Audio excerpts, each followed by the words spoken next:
Welcome back. Friday, the 17th of April 2026, New Testament, Book of Matthew, chapter 7, verse 1.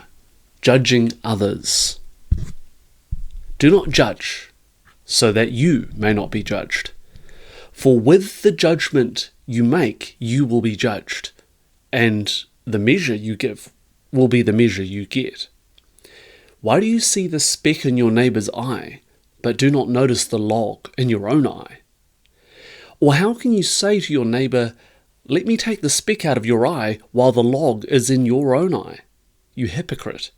First, take the log out of your own eye, and then you will see clearly to take the speck out of your neighbour's eye. Chapter 7, verse 6. Profaning the holy. Do not give what is holy to dogs, and do not throw your pearls before swine, or they will trample them underfoot and turn and maul you. Chapter 7, verse 7. Ask, search, knock. Ask, and it will be given to you. Search, and you will find. Knock, and the door will be opened for you. For everyone who asks receives, and everyone who searches finds. And for everyone who knocks, the door will be opened.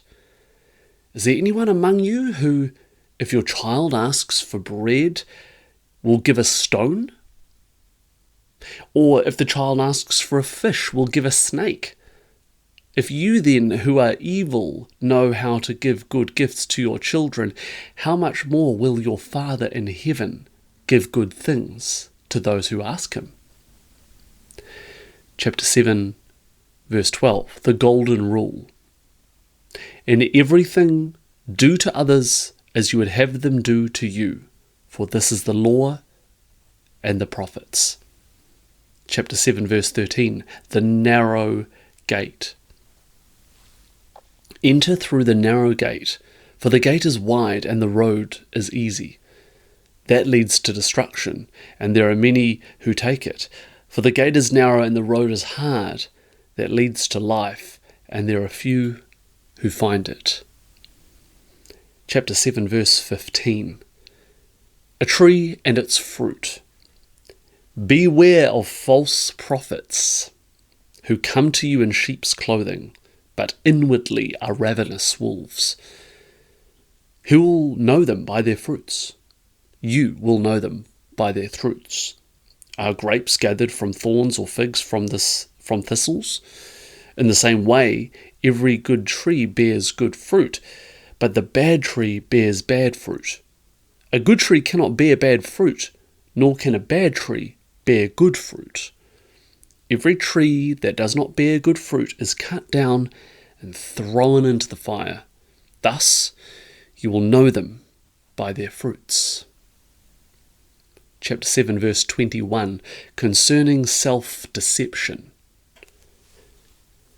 Not everyone who says to me, "Lord, Lord," will enter the kingdom of heaven, but only one who does the will of my Father in heaven.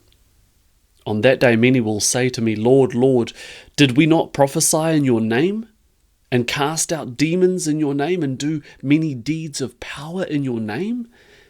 Then I will declare to them, "I never knew you. Go away from me, you evildoers." Chapter 7, verse 24. Hearers and doers. Everyone then who hears these words of mine and acts on them will be like a wise man who built his house on rock. The rain fell, the floods came, and the winds blew and beat on the house, but it did not fall, because it had been founded on rock. And everyone who hears these words of mine and does not act on them will be like a foolish man who built his house on sand. The rain fell, and the floods came, and the winds blew and beat against the house, and it fell, and great was its fall. Chapter 7, verse 28. Now when Jesus had finished saying these things, the crowds were astounded at his teaching, for he taught them as one having authority, and not as their scribes. Chapter 8. Jesus cleanses a leper. Leper, I think. When Jesus had come down from the mountain, great crowds followed him, and there was a leper who came to him and knelt before him, saying, "Lord, if you choose, you can make me clean." He stretched out his hand and touched him, saying, "I do choose, be made clean." Immediately his leprosy was cleansed. Then Jesus said to him, "See that you say nothing to anyone, but go show yourself to the priest and offer the gift that Moses commanded as a testimony to them." Chapter 8, verse 5. Jesus heals a centurion's servant. When he entered Capernaum, a centurion came to him, appealing to him and saying, "Lord, my servant is lying at home, paralyzed in terrible distress." And he said to him, "I will come and cure him." The centurion answered, "Lord, I'm not worthy to have you come under my roof, but only speak the word, and my servant will be healed. For I am also a man under authority, with soldiers under me, and I say to one, 'Go,' and he goes, and to another, 'Come,' and he comes, and to my slave, 'Do this,' and the slave does it." When Jesus heard him, he was amazed and said to those who followed him, "Truly I tell you, in no one in Israel have I found such faith. I tell you, many will come from east and west, and will eat with Abraham and Isaac and Jacob in the kingdom of heaven, while the heirs of the kingdom will be thrown into the outer darkness, where there will be weeping and gnashing of teeth." And to the centurion, Jesus said, "Go, let it be done for you according to your faith." And the servant was healed in that hour. Chapter 8, verse 14. Jesus heals many at Peter's house. When Jesus entered Peter's house, he saw his mother-in-law lying in bed with a fever. He touched her hand, and the fever left her, and she got up and began to serve him. That evening they brought to him many who were possessed by demons, and he cast out the spirits with a word, and cured all who were sick. This was to fulfill what had been spoken through the prophet Isaiah. He took our infirmities and bore our diseases. Chapter 8, verse 18.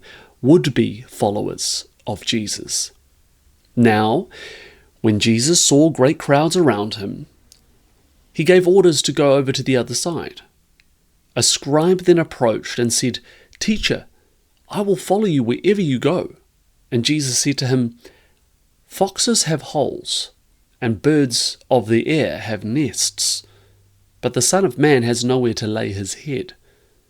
Another of his disciples said to him, "Lord, first let me go and bury my father." But Jesus said to him, "Follow me and let the dead bury their own dead." Chapter 8, verse 23. Jesus stills the storm. And then he got into the boat, and his disciples followed him.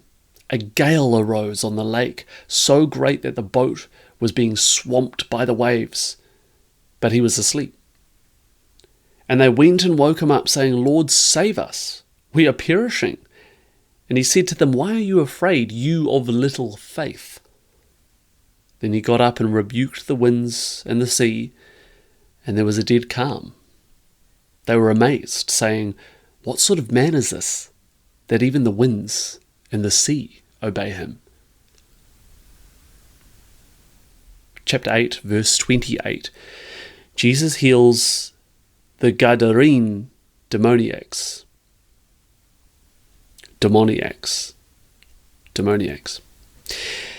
When he came to the other side, to the country of the Gadarenes, 2 demoniacs coming out of the tombs met him. They were so fierce that no one could pass that way. Suddenly they shouted, What have you to do with us, Son of God? Have you come here to torment us before the time?"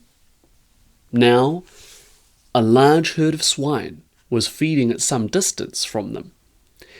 The demons begged him, "If you cast us out, send us into the herd of swine." And he said to them, "Go." So they came out and entered the swine, and suddenly the whole herd rushed down the steep bank into the lake and perished in the water. The swineherds ran off, and on going into the town, they told the whole story about what happened to the demoniacs. Then the whole town came out to meet Jesus, and when they saw him, they begged him to leave their neighborhood. And after getting into a boat, he crossed the water and came to his own town. Chapter 9. Jesus heals a paralytic. And just then, some people were carrying a paralyzed man lying on a bed. When Jesus saw their faith, he said to the paralytic, "Take heart, son, your sins are forgiven." Then some of the scribes said to themselves, "This man is blaspheming." But Jesus, perceiving their thoughts, said, "Why do you think evil in your hearts? For which is easier, to say your sins are forgiven, or to say stand up and walk? But so that you know that the Son of Man has authority on earth to forbid and go to your home, to forgive sins." He then said to the paralytic, "Stand up, take your bed, and go to your home." And he stood up and went to his home. When the crowd saw it, they were filled with awe, and they glorified God, who had given such authority to human beings. Chapter 9, verse 9, the calling of Matthew. As Jesus was walking along, he saw a man called Matthew sitting at the tax booth, and he said to him, "Follow me." And he got up and followed him. And as he sat at dinner in the house, many tax collectors and sinners came and were sitting with him and his disciples. When the Pharisees saw this, they said to his disciples, "Why does your teacher eat with tax collectors and sinners?"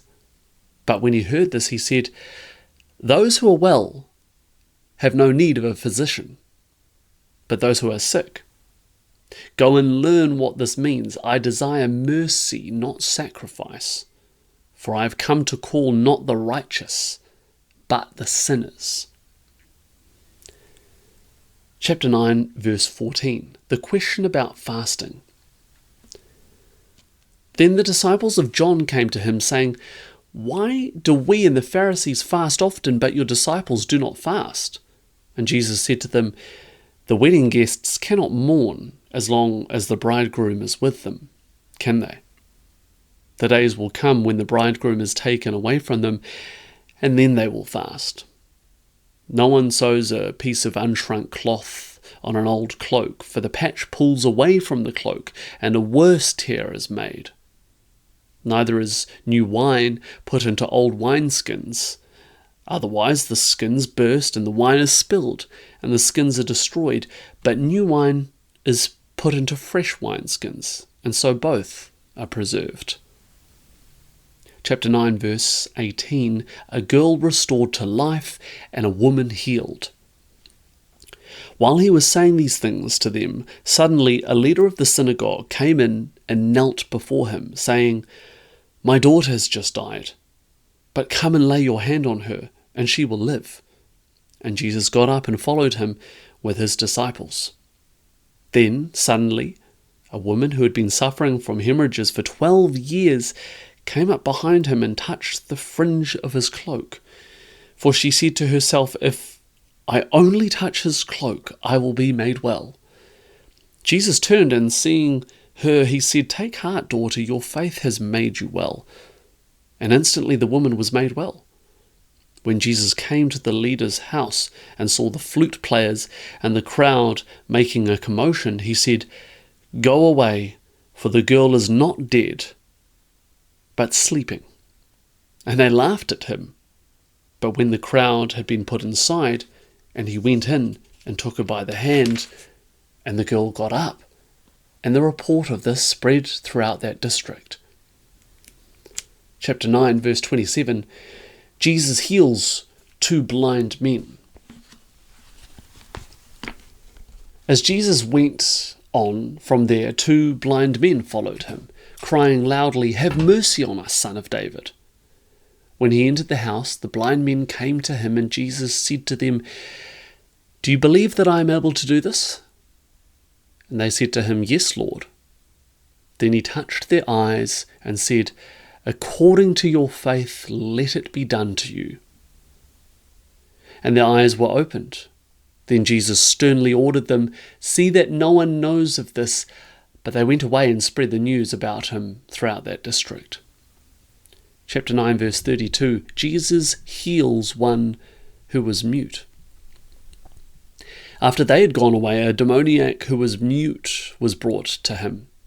And when the demon had been cast out, the one who had been mute spoke, and the crowds were amazed and said, "Never has anything like this been seen in Israel." But the Pharisees said, "By the ruler of the demons he casts out the demons." Chapter 9, verse 35, "The harvest is great, the labourers few." Then Jesus went about all the cities and villages, teaching in their synagogues, and proclaiming the good news of the kingdom, and curing every disease and every sickness. When he saw the crowds, he had compassion for them, because they were harassed and helpless, like sheep without a shepherd. Then he said to his disciples, "The harvest is plentiful, but the labourers are few. Therefore, ask the Lord of the harvest to send out labourers into his harvest." Chapter 10, the 12 Apostles. Then Jesus summoned his 12 disciples and gave them authority over unclean spirits, to cast them out and to cure every disease and every sickness. These are the names of the 12 apostles. First, Simon, also known as Peter, and his brother Andrew, James, son of Zebedee, and his brother John, Philip and Bartholomew, Thomas and Matthew the tax collector, James, son of Alphaeus, and Thaddeus, Simon the Canaanian, and Judas Iscariot, and the one who betrayed him, Judas Iscariot, the one who betrayed him. Chapter 10, verse 5, the mission of the 12. These 12 sent out with the following instructions. These 12 Jesus sent out with the following instructions. Go nowhere among the Gentiles and enter no town of the Samaritans, but go rather to the lost sheep of the house of Israel. As you go, proclaim the good news. The kingdom of heaven has come near.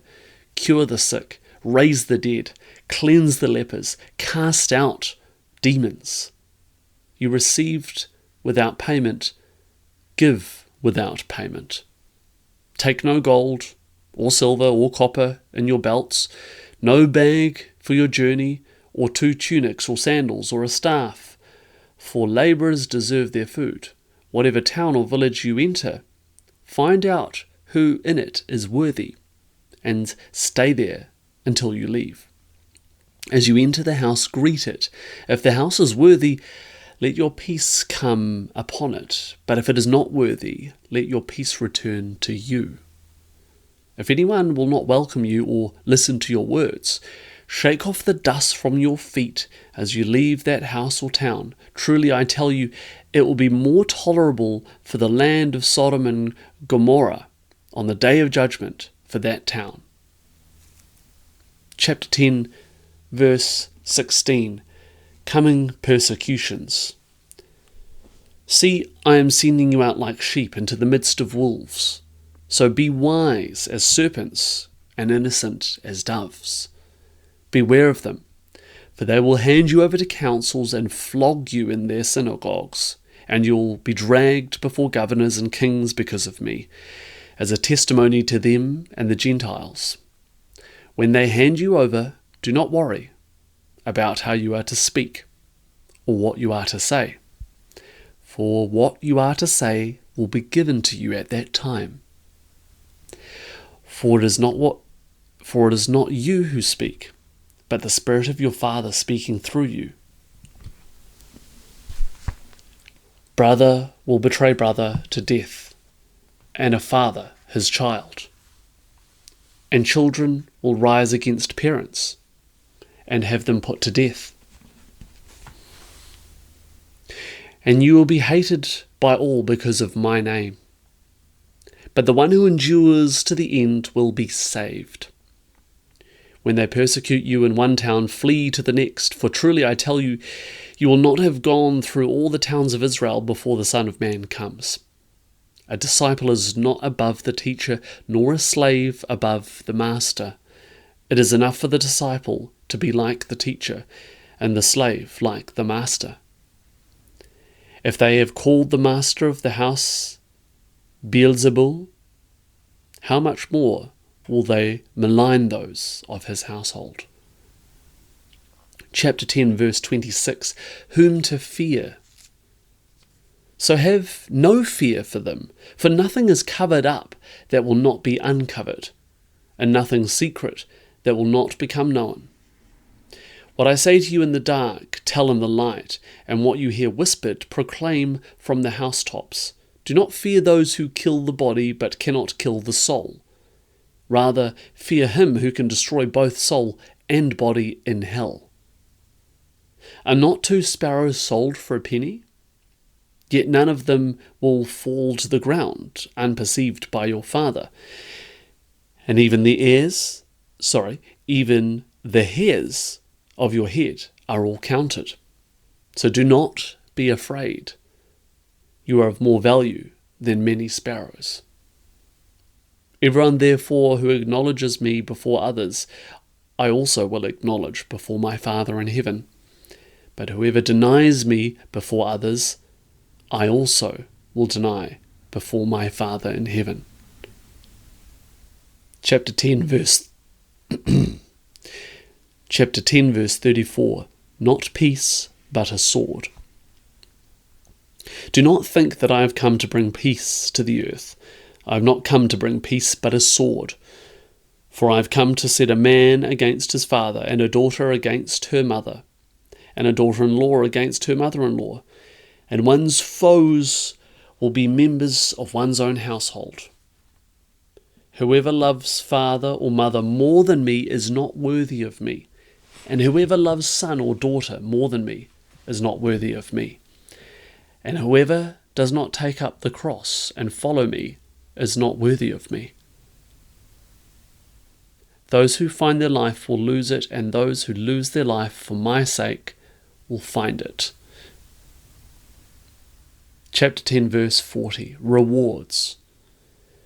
Whoever welcomes you welcomes me, and whoever welcomes me welcomes the one who sent me.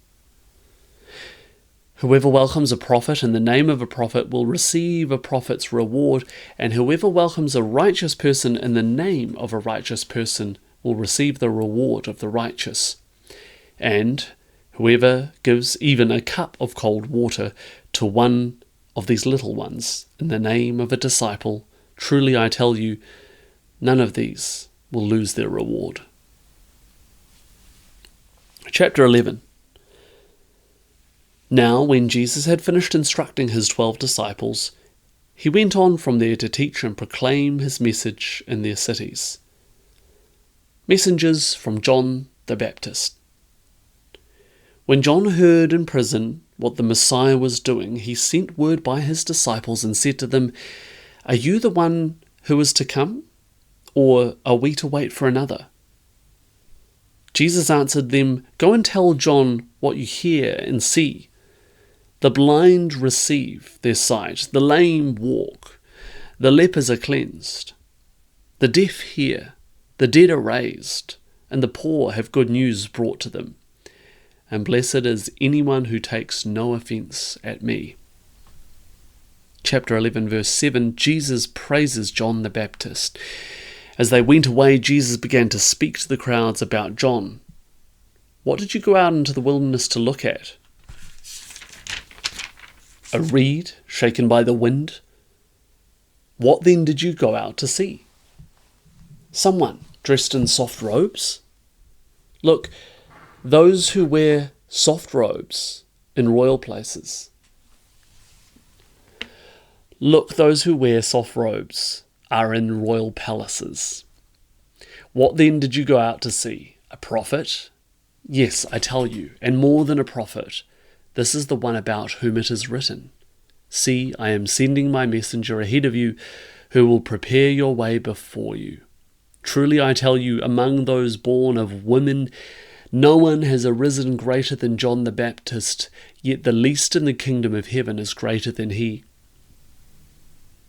From the days of John the Baptist until now, the kingdom of heaven has suffered violence, and the violent take it by force. For all the prophets in the law prophesied until John came, and if you are willing to accept it, he is Elijah who is to come. Let anyone with ears listen. But to what I will compare this generation?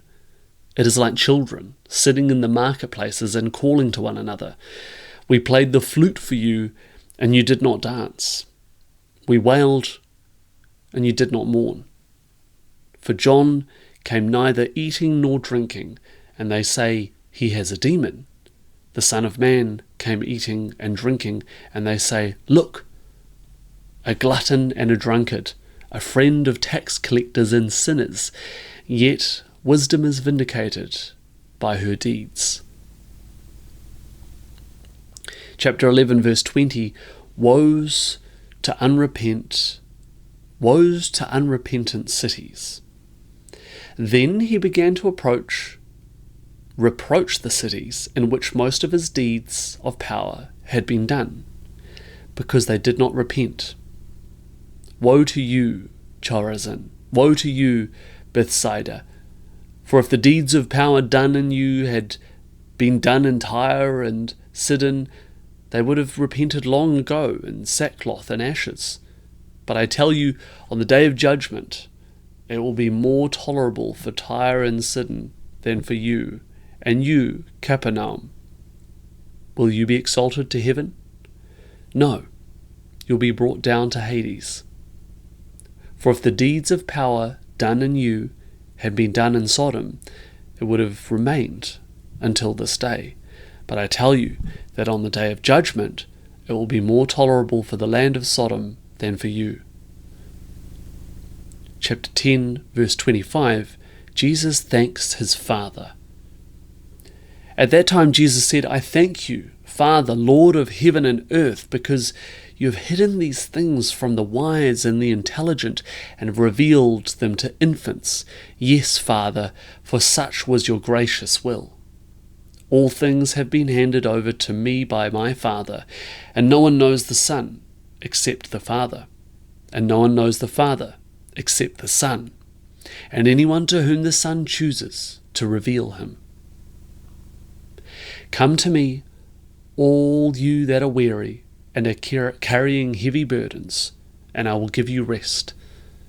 Take my yoke upon you, and learn from me, for I am gentle and humble in heart, and you will find your rest for your souls. For my yoke is easy, and my burden is light. Chapter 12. Plucking grain on the Sabbath. At that time Jesus went through the cornfields on the Sabbath. His disciples were hungry, and they began to pluck heads of grain and to eat. When the Pharisees saw it, they said to him, Look, your disciples are doing what is not lawful to do on the Sabbath. He said to them, Have you not read what David did when he and his companions were hungry? He entered the house of God and ate the bread of the presence, which it was not lawful for him or his companions to eat, but only for the priests. Or have you not read in the law that on the Sabbath the priests in the temple break the Sabbath and yet are guiltless? I tell you, something greater than the temple is here. But if you had known what this means, I desire mercy and not sacrifice, you would not have condemned the guiltless, for the Son of Man is Lord of the Sabbath. Chapter 12, verse 9. The man with a withered hand. He left that place and entered their synagogue. A man was there with a withered hand, and they asked him, "Is it lawful to cure on the Sabbath?" So that they might accuse him. He said to them, "Suppose one of you has only one sheep, and it falls into a pit on the Sabbath. Will you not lay hold of it and lift it out? How much more valuable is a human being than a sheep? So it is lawful to do good on the Sabbath." Then he said to the man, "Stretch out your hand." He stretched it out, and it was restored, as sound as the other. But the Pharisees went out and conspired against him, how to destroy him. Chapter 12, verse 15. God's chosen servant. When Jesus became aware of this, he departed. Many crowds followed him, and he cured all of them, and he ordered them not to make him known. This was to fulfill what had been spoken through the prophet Isaiah. "Here is my servant, whom I have chosen, my beloved, with whom my soul is well pleased. I will put my spirit upon him, and he will proclaim justice to the Gentiles.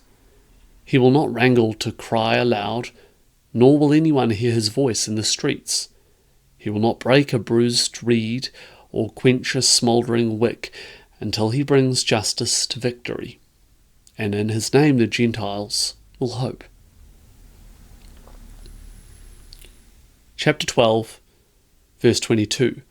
Jesus and the Beelzebul. Then they brought to him a demoniac. Pause. Demoniac. I'm not sure how to pronounce some of these things, sorry.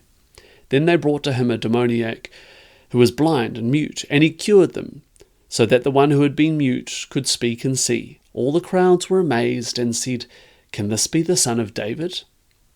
But when the Pharisees heard it, they said, "It is only by Beelzebul, the ruler of demons, that this fellow cast out the demons." He knew what they were thinking and said to them, "Every kingdom divided against itself is laid waste, and no city or house divided against itself will stand. If Satan casts out Satan, he is divided against himself. How then will his kingdom stand? If I cast out demons by Beelzebul, by whom do your own exorcists cast them out? Therefore they will be your judges. But if it is by the Spirit of God that I cast out demons, then the kingdom of God has come to you. Or how can one enter a strong man's house and plunder his property without first tying up the strong man? Then indeed the house can be plundered. Whoever is not with me is against me, and whoever does not gather with me scatters. Therefore I tell you, people will be forgiven for every sin and blasphemy, but blasphemy against the Spirit will not be forgiven. Whoever speaks a word against the Son of Man will be forgiven, but whoever speaks against the Holy Spirit will not be forgiven, either in this age or in the age to come. Chapter 12, verse 33. A tree and its fruit. Either make the tree good and its fruit good, or make the tree bad and its fruit bad, for the tree is known by its fruit. You brood of vipers, how can you speak good things when you are evil? For out of the abundance of the heart the mouth speaks. The good person brings good things out of a good treasure, and the evil person brings evil things out of an evil treasure.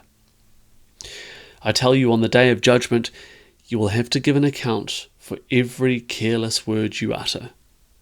For by your words you will be justified, and by your words you will be condemned. Chapter 12, verse 38. The sign of Jonah. Then some of the scribes and Pharisees said to him, "Teacher, we wish to see a sign from you." But he answered them, "An evil and adulterous generation asks for a sign, but no sign will be given to it, except the sign of the prophet Jonah. For just as Jonah was for 3 days and 3 nights in the belly of the sea monster, So for 3 days and 3 nights the Son of Man will be in the heart of the earth. The people of Nineveh, the people of Nineveh will rise up at the judgment with this generation and condemn it, because they repented at the proclamation of Jonah. And see, something greater than Jonah is here. The queen of the south will rise up at the judgment with this generation and condemn it, because she came from the ends of the earth to listen to the wisdom of Solomon, and see, something greater than Solomon is here. Chapter 12, verse 43, the return of the unclean spirit. When the unclean spirit has gone out of a person, it wanders through waterless regions looking for a resting place, but it finds none. Then it says, I will return to my house from which I came. When it comes, it finds it empty, swept, and put in order. Then it goes and brings along 7 other spirits more evil than itself, and they enter and live there. And this last state of that person is worse than the first. So will it be also with this evil generation. Chapter 12, verse 46, the true kindred of Jesus. While he was still speaking to the crowds, his mother and his brothers were standing outside, wanting to speak to him. Someone told him, Look, your mother and your brothers are standing outside, wanting to speak to you.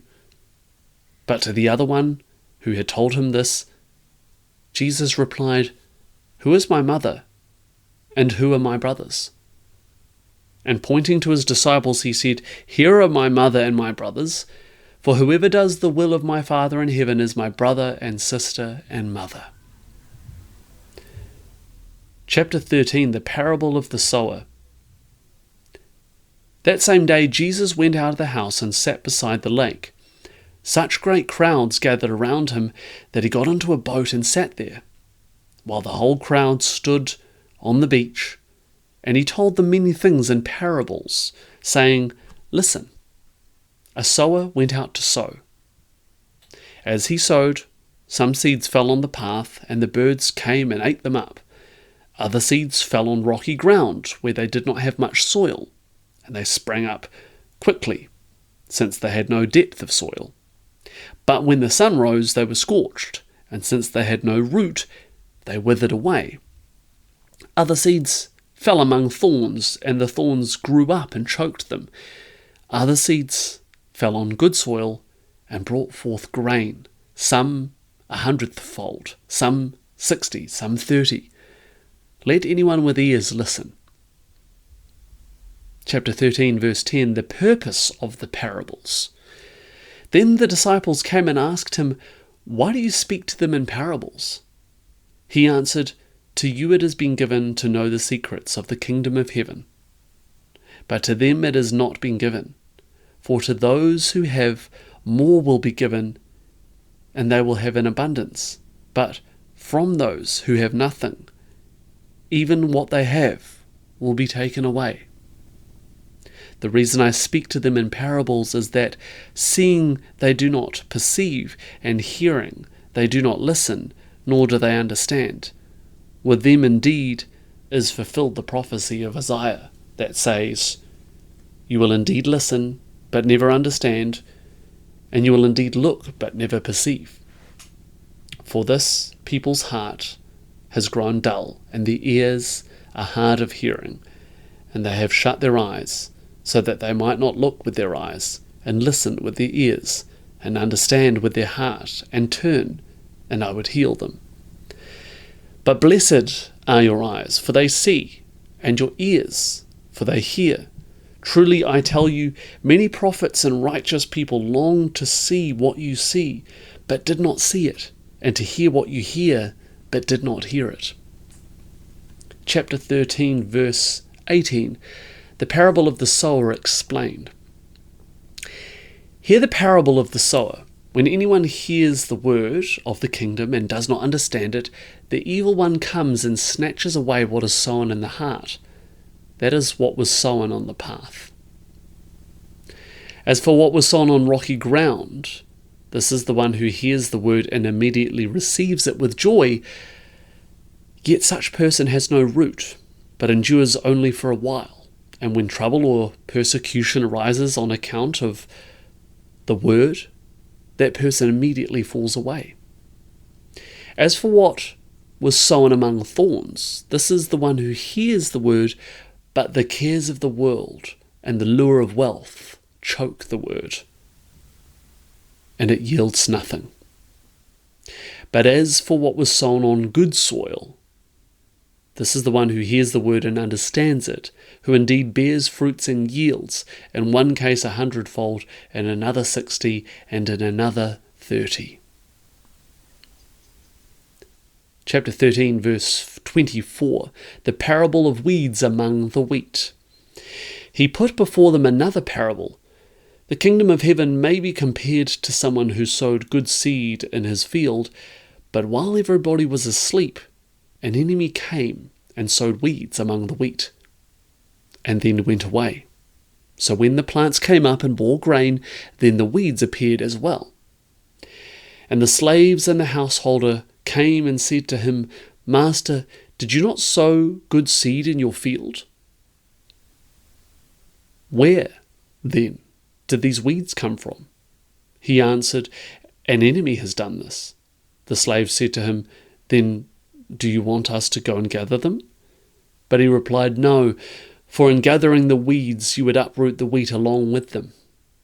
Let both of them grow together until the harvest, and at harvest time I will tell the reapers, Collect the weeds first, and bind them in bundles to be burned, but gather the wheat into my barn. Chapter 13, verse 31, the parable of the mustard seed. He put before them another parable. The kingdom of heaven is like a mustard seed that someone took and sowed in his field. It is the smallest of all the seeds, but when it has grown it is the greatest of shrubs and becomes a tree, so that the birds of the air come and make nests in its branches. Chapter 13, verse 33, the parable of the yeast. He told them another parable. The kingdom of heaven is like yeast that a woman took and mixed in with 3 measures of flour until all of it was leavened. Chapter 13, verse 34, the use of parables. Jesus told the crowds all these things in parables. Without a parable, he told them nothing. This was to fulfill what had been spoken through the prophet. I will open my mouth to speak in parables. I will proclaim what has been hidden from the foundation of the world. Chapter 13, verse 36, Jesus explains the parable of the weeds. Then he left the crowds and went into the house, and his disciples approached him, saying, Explain to us the parable of the weeds of the field. He answered, The one who sows the good seed is the Son of Man, and the field is the world, and the good seed are the children of the kingdom. The weeds are the children of the evil one, and the enemy who sowed them is the devil. The harvest is the end of the age, and the reapers are the angels. Just as the weeds are collected and burned up with fire, so will it be at the end of the age. The Son of Man will send his angels, and they will collect out of his kingdom all causes of sin and all evil doers. And they will throw them into the furnace of fire, where there will be weeping and gnashing of teeth.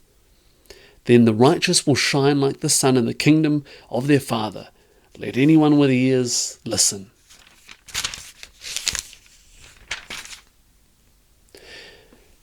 Chapter 13, verse 44, 3 parables. Verses 44, 45, 46, 47. 3 parables. The kingdom of heaven is like treasure hidden in a field, which someone found and hid. Then in his joy he goes and sells all that he has and buys that field. Again, the kingdom of heaven is like a merchant in search of fine pearls. On finding one pearl of great value, he went and sold all that he had and bought it. Again, the kingdom of heaven is like a net that was thrown into the sea and caught fish of every kind. When it was full, they drew it ashore, sat down, and put the good into the baskets, but threw out the bad. So it will be at the end of the age. The angels will come out and separate the evil from the righteous and throw them into the furnace of fire, where there will be weeping and gnashing of teeth. Chapter 13, verse 51, treasures new and old. Have you understood all this? They answered, Yes. And he said to them, Therefore every scribe who has been trained for the kingdom of heaven is like the master of a household, who brings out his treasure, what is new and what is old. When Jesus had finished these parables, he left that place. Chapter 13, verse 54, the rejection of Jesus at Nazareth. He came to his hometown and began to teach the people in their synagogue, so that they were astounded and said, Where did this man get this wisdom and these deeds of power? Is this not the carpenter's son? Is not his mother called Mary, and are not his brothers James and Joseph and Simon and Judas? And are not all his sisters with us? When, then, did this man get all this? And they took offence at him. But Jesus said to them, Prophets are not without honour, except in their own country and in their own house. And he did not do many deeds of power there, because of their unbelief. Chapter 14, the death of John the Baptist. At that time, Herod the ruler heard reports about Jesus, and he said to his servants, This is John the Baptist. He has been raised from the dead, and for this reason these powers are at work in him. For Herod had arrested John, bound him, and put him in prison on account of Herodias, his brother Philip's wife, because John had been telling him, It is not lawful for you to have her. Though Herod wanted to put him to death, but he feared the crowd, because they regarded him as a prophet. But when Herod's birthday came, the daughter of Herodias, danced before the company, and she pleased Herod so much that he promised an oath to grant her whatever she might ask. Prompted by her mother, she said, Give me the head of John the Baptist here on a platter. The king was grieved, yet out of regard for his oaths and for the guests, he commanded it to be given. He sent and had John beheaded in the prison. The head was brought on a platter and given to the girl, who brought it to her mother. His disciples came and took the body and buried it. Then they went and told Jesus. Chapter 14, verse 13, feeding the 5,000. Now when Jesus heard this, he withdrew from there in a boat to a deserted place by himself. But when the crowds heard it, they followed him on foot from the towns. When he went ashore, he saw a great crowd, and he had compassion for them and cured the sick.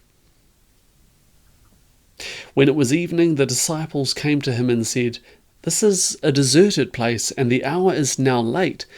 Send the crowds away, so that they may go into the villages and buy food for themselves. Jesus said to them, They need not go away. You give them something to eat. They replied, We have nothing here but 5 loaves and 2 fish. And he said, Bring them here to me. Then he ordered the crowds to sit down on the grass. Taking the 5 loaves and the 2 fish, he looked up to heaven and blessed and broke the loaves and gave them to the disciples, and the disciples gave them to the crowds. And all ate and were filled. And they took up what was left over of the broken pieces, 12 baskets full. And those who ate were about 5,000 men, besides women and children. Chapter 14, verse 22. Jesus walks on water. Immediately he made the disciples get into the boat and go on ahead to the other side, while he dismissed the crowds. And after he had dismissed the crowds, he went up by the mountain by himself to pray. When evening came, he was there alone, but by this time the boat, battered by the waves, was far from the land, for the wind was against them, and early in the morning he came walking towards them on the lake. But when the disciples saw him walking on the lake, they were terrified, saying, "It is a ghost." And they cried out in fear.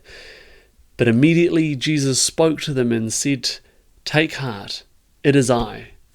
Do not be afraid." Peter answered him, "Lord, if it is you, command me to come to you on the water." And he said, "Come." So Peter got out of the boat and started walking on the water and came towards Jesus.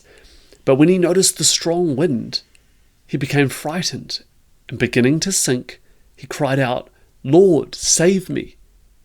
Jesus immediately reached out his hand and caught him, saying to him, "You of little faith, why did you doubt?" When they got into the boat, the wind ceased, and those in the boat worshipped him, saying, "Truly, you are the Son of God." Chapter 14, verse 34, Jesus heals the sick in Gennesaret. When they had crossed over, they came to the land of Gennesaret. After the people of that place recognized him, they sent word through the region and brought all who were sick to him, and begged him that they might touch even the fringe of his cloak, and all who touched it were healed. Chapter 15, the tradition of the elders. Then Pharisees and scribes came to Jesus from Jerusalem and said, "Why do your disciples break the tradition of the elders? For they do not wash their hands before they eat." He answered them, "And why do you break the commandment of God for the sake of your tradition? For God said, 'Honor your father and your mother, and whoever speaks evil of father or mother must surely die.' But you say that whoever tells father or mother, 'Whatever support you might have had from me is given to God,' then that person need not honor the father. So, for the sake of your tradition, you make void the word of God, you hypocrites. Isaiah prophesied rightly about you when he said, 'This people honors me with their lips, but their hearts are far from me. In vain do they worship me, teaching human precepts as doctrines.'" Chapter 15, verse 10. Things that defile. Then he called the crowd to him and said to them, "Listen and understand. It is not what goes into the mouth that defiles a person, but it is what comes out of the mouth that defiles." When the disciples approached and said to him, "Do you know that the Pharisees took offense when they heard what you said?" He answered, "Every plant that my heavenly Father has not planted will be uprooted. Let them alone, they are blind guides. Let them alone, they are blind guides of the blind. And if one blind person guides another, both will fall into a pit." But Peter said to him, "Explain this parable to us." Then he said, "Are you also still without understanding? Do you not see that whatever goes into the mouth enters the stomach and goes out into the sewer? But what comes out of the mouth proceeds from the heart, and this is what defiles. For out of the heart come evil intentions, murder, adultery, fornication, theft, false witness, slander. These are what defile a person, but to eat with unwashed hands does not defile."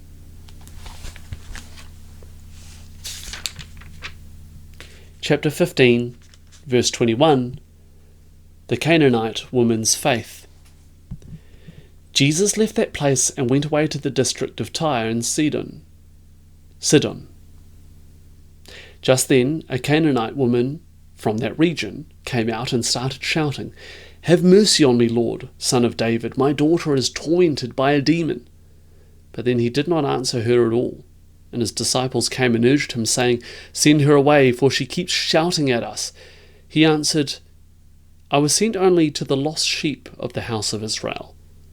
But she came and knelt before him, saying, "Lord, help me." He answered, "It is not fair to take the children's food and throw it to the dogs." She said, "Yes, Lord, yet even the dogs eat the crumbs that fall from their master's table." Then Jesus answered her, "Woman, great is your faith. Let it be done for you as you wish." And her daughter was healed instantly. Chapter 15, verse 29, Jesus cures many people. After Jesus had left that place, he passed along the Sea of Galilee and went up the mountain where he sat down. Great crowds came to him, bringing with them the lame, the maimed, the blind, the mute, and many others. They put them at his feet, and he cured them. The maimed whole, the lame walking, and the blind seeing. And they praised the God of Israel. Feeding the 4,000. Chapter 15, verse 32.